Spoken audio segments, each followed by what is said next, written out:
আসসালামু আলাইকুম। প্রিয় দর্শক, আপনাদের সকলকে আমন্ত্রণ জানাচ্ছি অন্য মঞ্চের আলাপ চাইতে। আজকের বিষয় সেলাম জেনারেল, তোমাকে সেলাম। হৃদয় জয় করলেন ওয়াকারুজ্জামান। অবাক হচ্ছেন তাই না? কেন বলেছি সেলাম জেনারেল, তোমাকে সেলাম? এই ওয়াকারুজ্জামান সম্পর্কে এই কথা। দর্শক, বাংলাদেশের রাষ্ট্রধর্ম হিসেবে ইসলামের উল্লেখ থাকলেও সংবিধানে কিন্তু দেশটির পরিচয় ধর্মনিরপেক্ষ দেশ হিসেবে। সেখানে এখনো 2 কোটির মতো হিন্দু আছেন বৌদ্ধ, খ্রিস্টান এবং অন্য ধর্ম বিশ্বাসের মানুষ। এমন বহু ধর্মের দেশে যখন বিভিন্ন ধর্ম সম্প্রদায়ের মানুষের ধর্মীয় উৎসব থাকে, তখন সাধারণ নিয়ম হলো রাষ্ট্রের শাসনতান্ত্রিক প্রধান সেই বিশেষ ধর্ম সম্প্রদায়ের মানুষের উদ্দেশ্যে শুভ কামনা জানান, তাদের উৎসবে বার্তা পাঠান। ভারতের প্রধানমন্ত্রী যেমন বার্তা ও শুভেচ্ছা বাণী দেন হিন্দুদের ধর্মীয় উৎসবে, তেমনি মুসলিমদেরও ঈদের শুভেচ্ছা, খ্রিস্টানদের বড়দিনের শুভেচ্ছা, বৌদ্ধদের বুদ্ধ পূর্ণিমার শুভেচ্ছা, শিখদের জন্য গুরু পূর্ণিমার শুভেচ্ছাও পাঠিয়ে থাকেন সেই বিশেষ ধর্মাবলম্বীদের জন্য। ভারতের প্রধানমন্ত্রী ব্যতি রেখে রাষ্ট্রপতিও নিয়মতান্ত্রিক প্রধান হিসেবে শুভেচ্ছা পাঠান। শুধু ভারতের কথা বলি কেন, আমেরিকা সহ দুনিয়ার বহু দেশের প্রেসিডেন্ট, প্রধানমন্ত্রীরা হিন্দুদের দুর্গাপূজা, দীপাবলিতে শুভেচ্ছা যেমন পাঠান, আবার ঈদের শুভেচ্ছাও জানান। বাংলাদেশের বর্তমান শাসনতান্ত্রিক প্রধান নোবেল লরিয়েট, মহাজ্ঞানী, মহাপণ্ডিত ডক্টর মোহাম্মদ ইউনূস সম্ভবত এই রীতিনীতি জানেন না। তিনি হিন্দুদের জন্য জন্মাষ্টমীর শুভেচ্ছা যে পাঠাতে হয় এটা জানেন না, অথবা জানলেও প্রয়োজন বোধ করেননি। কারণ যাদের জোরে তিনি ক্ষমতায় বসে রয়েছেন সেই তারা হিন্দুদেরকে যে খুব একটা হিন্দুদেরকে প্রীতির চোখে দেখে তা তো নয়। আর জনাব রাষ্ট্রপতি হচ্ছেন জনাব শাহাবুদ্দিন, তিনিও মনে হয় বিষয়টি ভুলে মেরেছেন। অবশ্য একজন গৃহবন্দী এবং নজরবন্দী রাষ্ট্রপতি এরকম বার্তা দিলে সেই বার্তা বঙ্গভবনের চৌহদ্দি পেরিয়ে বাইরে আসবে কিনা সেটা নিয়ে রীতিমতো সন্দেহ আছে। ইউনূস মিয়া ভুলে মারলেও ভোলেননি বাংলাদেশের সেনাপ্রধান জেনারেল ওয়াকারুজ্জামান। গতকাল শনিবার ছিল ভগবান শ্রীকৃষ্ণের শুভ আবির্ভাব দিবস। পরিত্রাণায় সাধুনাং বিনাশায় চ দুষ্কৃতান ধর্ম সংস্থাপনার্থায় সম্ভবামি যুগে যুগে। অর্থাৎ সৎ মানুষদের রক্ষার জন্য, দুষ্কৃতীদের ধ্বংসের জন্য এবং ধর্ম প্রতিষ্ঠার জন্য ঈশ্বর অবতার রূপে যুগে যুগে জন্ম নেন এই পৃথিবীতে। শ্রীকৃষ্ণ এমনই একজন অবতার, হিন্দুর উপাস্য দেবতা। বাংলাদেশের বর্তমান রাষ্ট্রশক্তি জন্মাষ্টমী ভুললেও ভোলেননি জেনারেল ওয়াকারুজ্জামান। তিনি শুধু বার্তা পাঠানোর মধ্যে নিজেকে আবদ্ধ রাখেননি, হিন্দুদের এই অনুষ্ঠানে যোগ দিয়েছেন। একা নন, সঙ্গে নিয়েছেন নৌবাহিনীর প্রধান অ্যাডমিরাল এম নাজমুল হাসান, বিমান বাহিনীর প্রধান air chief marshal Hasan Mahmud Khan এবং নবম পদাতিক ডিভিশনের GOC general officer commanding major general Mohammad Moin খানকে সঙ্গে নিয়েছেন। শনিবার বিকেলে রাজধানীর পলাশী মোড়ে জন্মাষ্টমীর উৎসব ও মিছিলে সম্মানিত অতিথি ছিলেন বাংলাদেশ সেনাবাহিনীর প্রধান জেনারেল ওয়াকারুজ্জামান। তার সঙ্গে এই উৎসবে সম্মানিত অতিথি ছিলেন ওই যে আরো যে বিভিন্ন সেনাকর্তা যাদের নাম বললাম। এইখানে বাংলাদেশের একটি পত্রিকা যুগান্তর অনলাইন, তারা এই ব্যাপারে যে খবর দিয়েছে তাদের পত্রিকায়, এই দেশ সেটা একবার পড়ছি। এখানে ভাষণ প্রসঙ্গে ওয়াকারুজ্জামান বলেন, এই দেশ সবার, এখানে ধর্ম, জাতি, বর্ণ, গোত্রের মধ্যে কোনো ভেদাভেদ থাকবে না। এই দেশের ওপর সব নাগরিকের অধিকার আছে উল্লেখ করে হিন্দু সম্প্রদায়ের জন্মাষ্টমী উৎসবে তিনি বলেন, আপনারা নিশ্চিন্তে এদেশে বসবাস করবেন, আমরা সব সময় আপনাদের পাশে থাকব। কথাটা খুব অদ্ভুত মনে হচ্ছে না? খুবই অদ্ভুত মনে হচ্ছে না? বিশেষত বাংলাদেশের প্রেক্ষিতে, যেখানে হিন্দুদের ভয়ঙ্কর অত্যাচারের মুখোমুখি হতে হচ্ছে। একথা যেমন ঠিক তেমনি এটাও ঠিক বেশ কিছু জায়গায়, যেমন কয়েকদিন আগে রংপুরে হিন্দুদের উপরে যে অত্যন্ত আক্রমণ নেমে এসেছিল, একটি অল্প বয়সী কিশোর ছেলে, তার নামে অন্য কেউ একজন একটা ফেসবুকে পোস্ট দিয়ে দেয়, সেইটা নিয়ে তুলকালাম বাঁধে।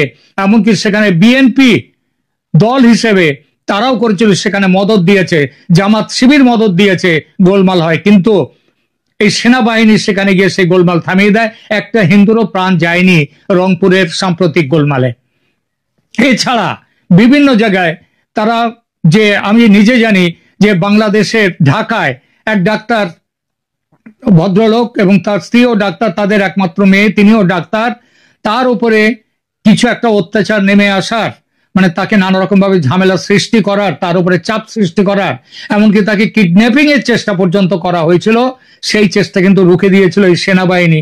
সেনাবাহিনীর মধ্যে একটি সংস্থা আছে, সেটা হচ্ছে যারা সংখ্যালঘুদের দেখবার জন্য সেনাবাহিনীর বিশেষ একটি বিভাগ বাংলাদেশে আছে সেনাবাহিনীর ভেতরে। তারা কিন্তু তাদেরকে যথেষ্ট পাহারা দিয়ে, তাদেরকে নিরাপত্তা দিয়ে তাদের কোনো ক্ষতি হতে দেয়নি। তো সুতরাং আপনারা কেউ কেউ প্রশ্ন করতেই পারেন, বহু জায়গাতে তো হিন্দুদের উপর গোলমাল হচ্ছে। আমি দুদিন আগে আমিও একটি পোস্ট করেছি, এখানে একটি প্রতিবেদন দিয়েছিলাম। একটি বাড়িতে চাঁদা দিতে পারেনি বলে বিএনপির কর্মীরা চড়াও হয়ে সেখানকার বাড়ির মা ও মেয়েকে কিভাবে তাদের উপরে অত্যাচার করছে, আমি সেই ঘটনা নিয়ে একটি ভিডিও দিয়েছিলাম। তো কেন সেখানে যাননি সেনাবাহিনী, কোথায় ছিল ইত্যাদি নানা প্রশ্ন আসতেই পারে।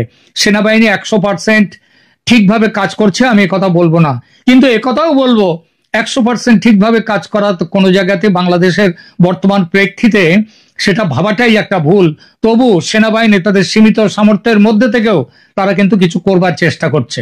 ফিরে আসি জন্মাষ্টমীর অনুষ্ঠান প্রসঙ্গে। জন্মাষ্টমীর উৎসব ও কেন্দ্রীয় মিছিলের আয়োজক বাংলাদেশ পূজা উদযাপন পরিষদ, মহানগর ঢাকা মহানগর সার্বজনীন পূজা কমিটি ও শ্রী শ্রী ঢাকেশ্বরী জাতীয় মন্দির। এবং তাদের এই অনুষ্ঠানে সবাইকে সৌহার্দ্য সম্প্রীতি বজায় রাখার আহ্বান জানিয়ে সেনাপ্রধান বলেন, এই দেশের শত শত বছর ধরে হিন্দু, মুসলমান, বৌদ্ধ, খ্রিস্টান, পাহাড়ি, বাঙালি, উপজাতি সবাই মিলে আমরা অত্যন্ত শান্তিতে সম্প্রীতির সঙ্গে বসবাস করে যাচ্ছি। আজকের এই দিনে আমাদের অঙ্গীকার হবে সেই সম্প্রীতি, সেই সৌহার্দ্যপূর্ণ পরিবেশ আমরা সব সময় বজায় রাখবো। এদেশ সবার, এদেশে আমরা সবাই শান্তিতে সুন্দরভাবে বসবাস করব, কথা বলেছেন সেনাপ্রধান। তিনি আরো বলেন, এখানে কোনো ভেদাভেদ থাকবে না, কোনো ধর্ম, জাতি, বর্ণ, গোত্রের মধ্যে কোনো ভেদাভেদ থাকবে না। এই দেশ সবার, সবাই আমরা এই দেশের নাগরিক, আমাদের সবার সমান অধিকার এই দেশের উপরে আছে এবং সেভাবেই আমাদের সামনের সোনালী দিনগুলো দেখতে চাই। সনাতন ধর্ম অবলম্বীদের উদ্দেশ্যে তিনি বলেন, এখানে বাদ্য বাজছে, এই আনন্দে আমাদেরকে সাথে নেয়ার জন্য আমি কৃতজ্ঞতা প্রকাশ করছি। আপনারা নিশ্চিন্তে এদেশে বসবাস করবেন এবং আপনারা ধর্মীয় উৎসব আনন্দের সঙ্গে উদযাপন করবেন, আনন্দের সাথে উদযাপন করবেন, আমরা একসঙ্গে এই আনন্দ ভাগাভাগি করব। আমি আশা করি ইনশাল্লাহ এই উৎসব সবসময় জারি থাকবে, মিছিল সবসময় জারি থাকবে। আমাদের পক্ষ থেকে যত ধরনের সহযোগিতা আপনারা চান, ইনশাল্লাহ সেই সমস্ত সহযোগিতা, সাহায্য সহযোগিতা আপনাদেরকে দেব। সেনা প্রধানের বক্তব্যের আগে নৌবাহিনীর প্রধান অ্যাডমিরাল এম নাজমুল হাসান তিনি বলেন, জন্মাষ্টমী কেবল একটি ধর্মীয় উৎসব নয়, বরং শান্তি, সম্প্রীতি এবং মানবতার এক উদাত্ত আহ্বানও।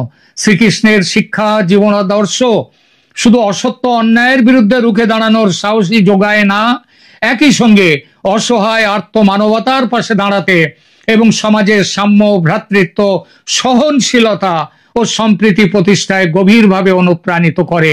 শ্রীকৃষ্ণের জীবনাদর্শ সম্পর্কে বিমান বাহিনীর প্রধান air chief marshal Hasan Mahmud Khan তার বক্তব্যে বলেন, সত্যের পথে অটল থাকতে হবে, অন্যায় ও অবিচারের বিরুদ্ধে সাহসিকতার সঙ্গে রুখে দাঁড়াতে হবে, সবার সঙ্গে সৌহার্দ্য, সহমর্মিতা ও ভালোবাসার সম্পর্ক গড়ে তুলতে হবে।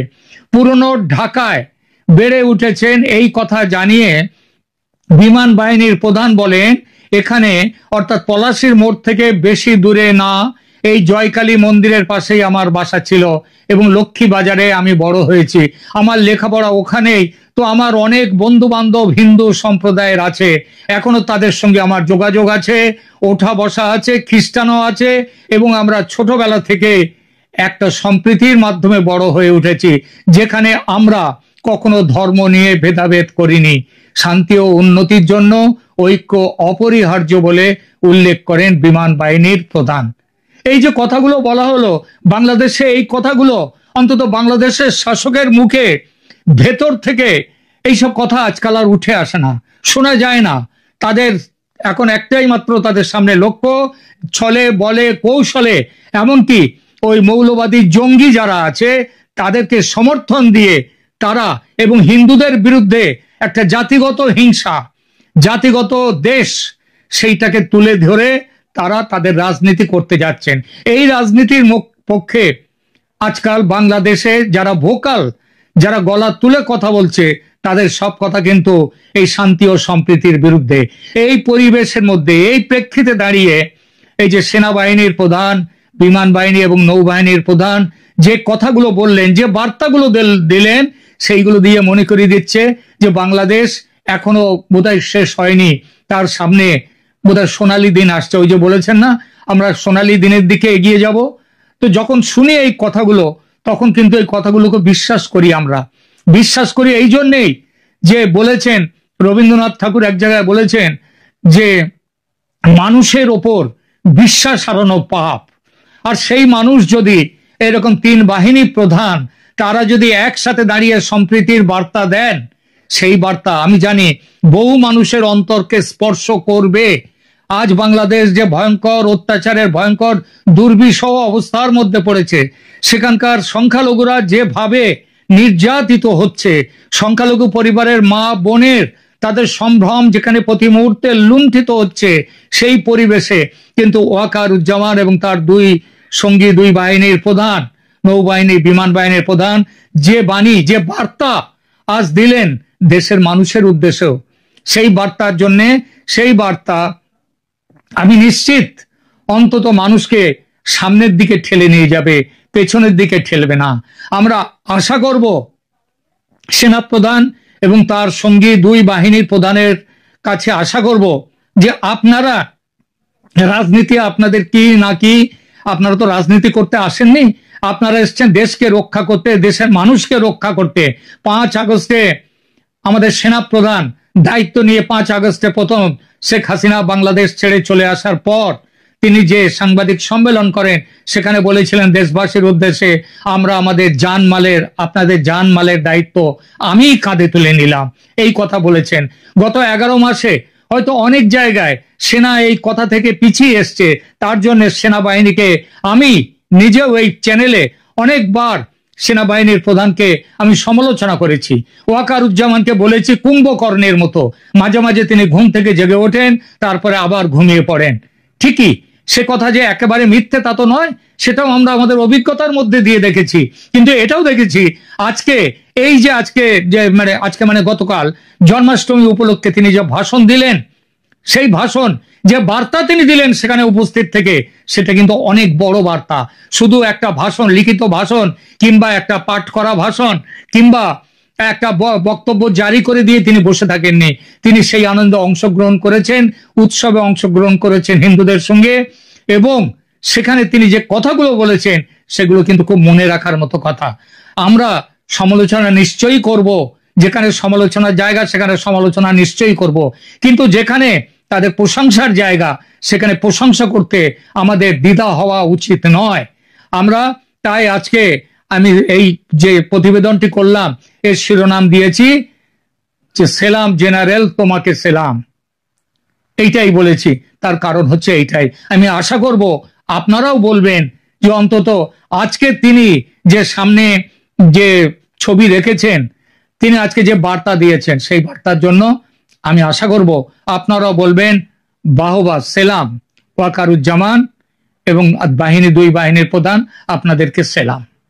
আজকের মতো, এখনকার মতো এখানেই রাখছি। ভালো থাকবেন।